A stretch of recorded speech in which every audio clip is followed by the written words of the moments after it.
Welcome to this explainer. If you're the kind of person who values efficient, focused learning and really wants to understand exactly how the systems around you actually work, well, you are in the perfect place today. We're going to demystify a universally recognized yet massively misunderstood symbol. Do me a favor and set the scene with me for just a second.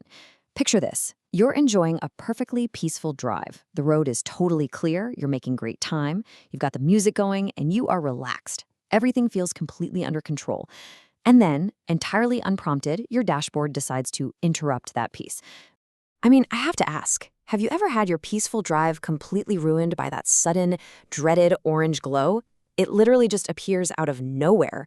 It's tiny, it's illuminated in that unmistakable bright orange, and, it never seems to happen when you're parked safely in your driveway, right? It always happens when you're right in the middle of a trip. We have all experienced that exact sinking moment of staring at that little engine icon, suddenly hyper-aware of every single noise the vehicle is making, wondering what on earth just went wrong. And usually, because we just don't have the context of what that light actually means, our immediate reaction is a total panic. We think, well, that's it, the car is dying. And honestly, we can completely empathize with that immediate panic. We tend to jump straight to the most catastrophic assumption. We picture the engine just about to explode or imagine being stranded on the side of a busy highway with a repair bill that costs as much as the vehicle itself. But I want to assure you right now, you absolutely do not need to panic. The reality of the situation is actually quite different. Okay, let's dive into Section 1, the translation, and what this light actually means. First things first, that check engine light is not a bomb timer counting down to the destruction of your engine. It simply means your car's internal computer system has detected an anomaly that needs some attention. That is it. The vehicle is basically just observing its own operation. It noticed something a little off, and it's using that orange light to flag it for you. So, to find out exactly what triggered it, we turn to the OBD2 scanner. OBD stands for Onboard Diagnostics, and you can think of this as essentially a translation device. It's a tool used to read the diagnostic trouble codes stored right inside your vehicle's computer. This is your absolutely essential first step. Instead of just guessing, you plug this scanner in to get the hard data. And the fantastic news for us is that these things are incredibly accessible now. Tons of auto parts stores and repair shops will happily scan your vehicle for you, and honestly, highly capable, affordable scanners are widely available for personal use. You can just keep one right in your own glove box. Moving right along to Section 2, avoiding the parts lottery. This is all about the clue versus the cure. Because here's the thing, simply owning a scanner is really only half the battle. It is incredibly common for folks to plug in a scanner, read a code, and just assume it's the final definitive diagnosis to blindly follow. But the truth is, the code is merely a starting clue. For example, let's say your scanner spits out code P0302. The literal translation of that is misfire detected on cylinder number 2. Now, if you treat that code as the final cure, you might automatically think, oh, cylinder 2 is misfiring, therefore I must need to go buy a brand new ignition coil for cylinder 2. But that computer notification is only pointing us to a general area of concern. It's telling you what is happening, not why it is happening. And this brilliantly illustrates the danger of jumping to conclusions. There are actually several potential causes for that exact same P0302 code. It could absolutely be a bad spark plug or a faulty ignition coil, but it could also be a clogged fuel injector. It might be a vacuum leak somewhere in the engine bay. It could be a really simple wiring issue, or sure, worst case scenario, a severe internal engine problem. This is exactly why you cannot play what I like to call the parts lottery. If you just start buying random parts you see on the internet based solely on a single code, you are going to waste a whole lot of money, simply because there are just too many variables at play. So how exactly do we narrow down those variables? Well, you have to move beyond the computer and ask a really vital question. How is the vehicle actually behaving? You need to take a second and assess the physical, tangible symptoms of the car.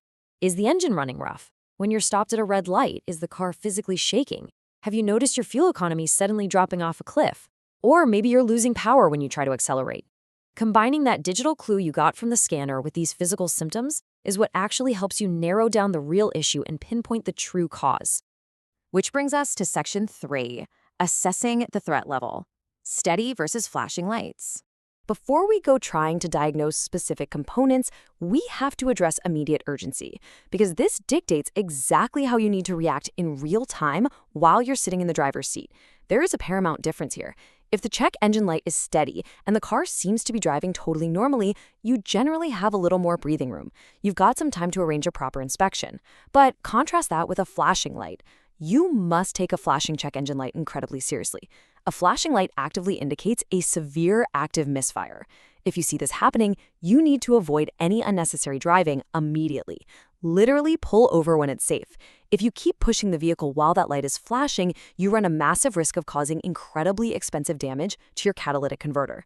It's a severe warning that requires immediate compliance. But hey, let's circle back to that steady light for just a moment. You should never ignore it indefinitely. Just because you have a little bit of time doesn't mean you have forever. We have all heard the jokes about people just covering up their dashboard with a piece of black electrical tape so they don't have to look at the warning light, right? But doing that is a genuinely terrible idea. Ignoring a steady light will absolutely take a small, manageable problem and, over time, turn it into a much bigger, much more expensive headache. All right, let's wrap this up with Section 4, steps to fix the problem and the best approach to take. Okay, so we understand the meaning, we know the urgency, and we know absolutely not to guess. So let's bring it all together into an empowering, logical structure. This is the exact step-by-step methodology you should keep in mind. Let's walk through these 6 exact steps. Step 1, scan. Get the vehicle scanned to pull the data. Step 2, understand. Remember that the diagnostic code is just a clue, it's not the final answer. Step 3, check symptoms.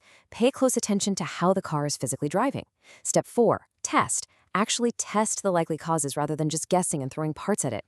Step 5, repair. Go ahead and replace the specific part that is causing the actual problem. And finally, Step 6, verify. Make sure that after the repair is done, the check engine light actually stays off. Every single one of these steps logically builds on the last, ensuring you don't waste your time or your hard-earned money. And that brings us to our conclusion for today. The very next time that orange light appears, I want you to remember this. The check engine light isn't necessarily screaming, your car is dead. It's essentially just tapping you on the shoulder saying, hey, we should probably talk. Honestly, considering just how complex these modern machines are, your car has probably been trying to communicate with you for years. You just finally got the push notification. So don't panic, don't throw random internet parts at the engine, and definitely put the black tape away. Just listen to what it's telling you. So are you ready to start translating what your vehicle's actually trying to say?